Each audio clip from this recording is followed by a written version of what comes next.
there's so many differences of whey protein. So whey protein comes from the milk of cows, and then it's a byproduct in the process of making cheese.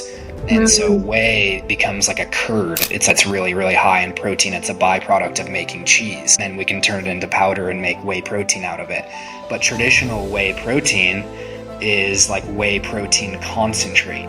Or if it just says like whey protein, it's probably a whey protein concentrate. And when you concentrate the whey, it ends up still containing levels of lactose and casein protein, which the casein protein is a beta-casein protein that typically can cause some digestive discomfort in people. And same with lactose. Like that's the reason why most people do not tolerate whey protein well, and why you hear people getting like the protein farts is because it contains levels of lactose and the casein protein.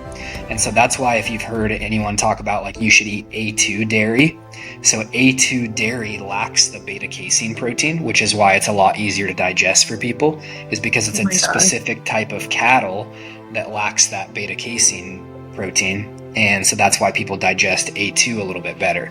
But we have a whey protein isolate, and when you send the whey through an isolation process, it actually removes the casein and removes the lactose out of it. And so then it makes it much, much easier to digest. And then we obviously take that even a step further to the extreme, and we source it all from family-owned and operated regenerative agriculture farms.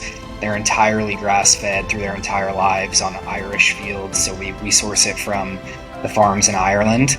And then we use a filtering process that doesn't use heat. And so instead of the isolation process that some companies do that use heat, we use a heatless process, and so it still leaves the protein undenatured, and so that way it's even easier to digest, and so it leaves it as like the whole raw material with all the enzymes still intact, but it gets rid of the beta casein and the lactose, so it makes it really easy to digest.